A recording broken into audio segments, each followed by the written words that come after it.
Kenyataan yang ada adalah adanya aplikasi baru untuk merekam 4 lokasi yang ada pada keluarga yang berkategori miskin dan sangat miskin. Registrasi Sosial Ekonomi 2022 dilatar belakangi juga akan adanya target ambisius dari pemerintah, khususnya presiden saat ini, untuk menghapus yang namanya kemiskinan ekstrim. Kemiskinan ekstrim ini adalah istilah baru dari pemerintah. Selama ini, BPS, Badan Pusat Statistik, mengukur kemiskinan dengan prinsip kebutuhan dasar. Artinya, BPS melihat kemampuan masyarakat memenuhi kebutuhan dasar dari makanan dan non-makanan. Pada akhirnya, petugas PPR Reksosek 2022 harus juga membuat catatan di kolom catatan mengenai pengeluaran keluarga tersebut selama sebulan.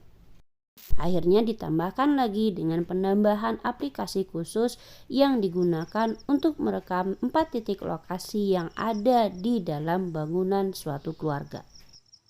Hampir sebagian besar PPL dan PML yang telah menerima informasi ini cenderung merasa keberatan untuk mengumpulkan kembali 4 titik lokasi yang ada di dalam suatu bangunan suatu keluarga yang dikategorikan miskin dan sangat miskin ini.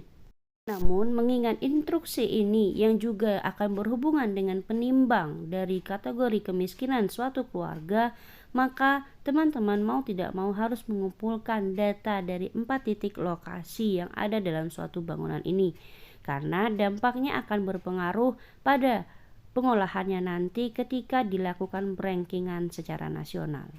Aplikasi baru yang akan digunakan ini bernama Reksosek khusus yang bisa teman-teman download di aplikasi Play Store.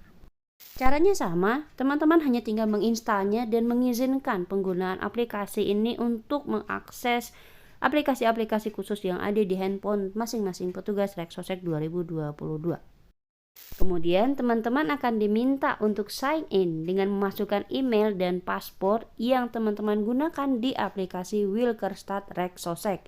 Dan ada tambahan beberapa kode CAPTCHA yang harus teman-teman masukkan. Jadi, sebelum teman-teman sign in, teman-teman harus ingat terlebih dahulu email dan password yang digunakan pada aplikasi Wilkerstad Reksosek. Yang jadi masalah baru adalah kebanyakan PPR Reksosek 2022 lupa dengan passwordnya ketika masuk ke aplikasi Wilkerstad Reksosek. Sehingga untuk masuk ke aplikasi Reksosek khusus pun mereka kesulitan karena lupanya password tadi.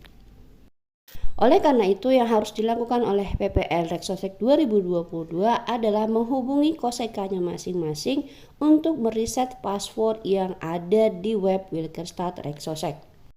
Namun, jika koseka teman-teman PPL Reksosek 2022K adalah mitra, maka minta koseka tersebut untuk menghubungi pihak IPDS Kabupaten Kota masing-masing.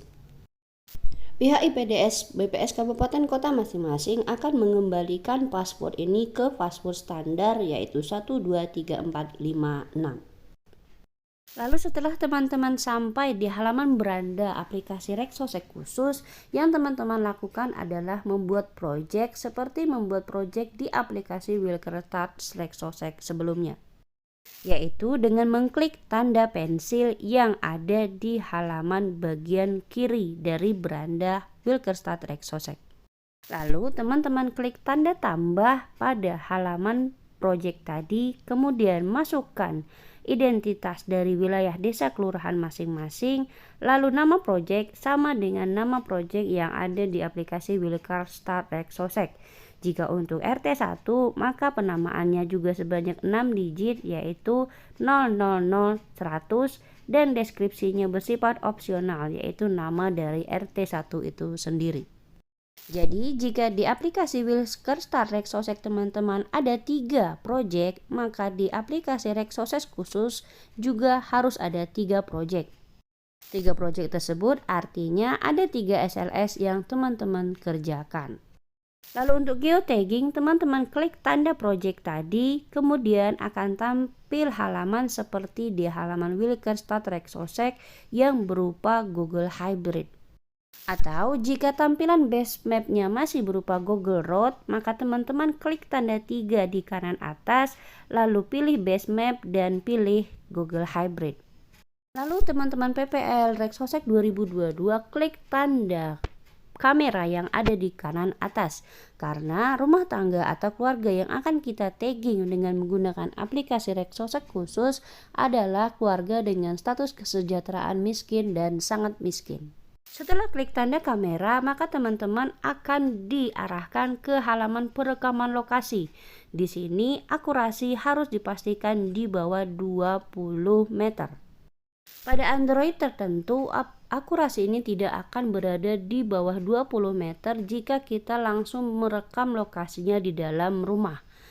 Oleh karena itu, petugas Rexosec 2022K harus melakukan perekaman lokasi ini di teras atau di depan rumah dari responden yang akan didata.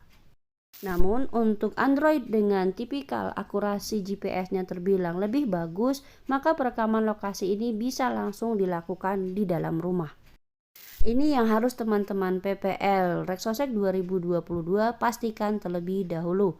Androidnya termasuk tipikal yang bisa merekam GPS di dalam rumah atau tipikal GPS yang bisa merekam lokasi hanya di luar rumah atau di teras rumah saja. Setelah akurasi di bawah 20 meter, maka teman-teman akan diarahkan ke informasi landmark, di mana di halaman ini teman-teman PPL Rexosec 2022 akan diminta untuk mengisi nomor bangunan, nama kepala keluarga, dan ID landmark yang didapat dari aplikasi Wilkerstad Rexosec. ID landmark dari aplikasi Wilkerstad Rexosec bisa dikosongin terlebih dahulu untuk nanti teman-teman edit lagi nomor bangunan atau informasi dari keluarga tersebut di rumah saja. Lalu teman-teman bisa mulai memfoto bagian-bagian yang diminta pada aplikasi ini, yaitu plafon di bagian plafon, dinding di bagian dinding, lantai di bagian lantai, dan toilet jika ada di bagian toilet. Untuk plafon, dinding, dan lantai itu adalah bersifat harus, tapi untuk toilet itu opsional. Bisa jadi anggota keluarga atau keluarga yang kita data tidak mempunyai toilet. Jadi untuk bagian toilet bisa ada gambarnya, bisa tidak. Karena tidak setiap bangunan, setiap rumah yang ada sudah mempunyai toilet sendiri. Setelah dinding, lantai, plafon, dan toilet teman-teman foto, maka teman-teman klik save.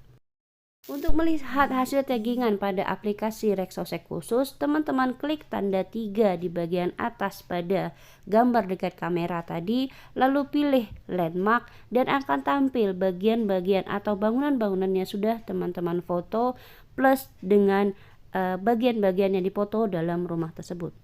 Di bagian foto landmark ini, teman-teman juga bisa mengedit identitas informasi landmarknya dengan mengklik tanda 3 pada bagian kanan. Kemudian teman-teman pilih edit untuk merubah informasi yang sudah di-input sebelumnya. Di bagian titik 3 di kanan ini, teman-teman juga bisa mendelete dan mengupload hasil foto landmark yang ada dengan klik upload. Atau jika ingin mengupload sekaligus, maka teman-teman tinggal klik tanda awan di bagian kanan atas.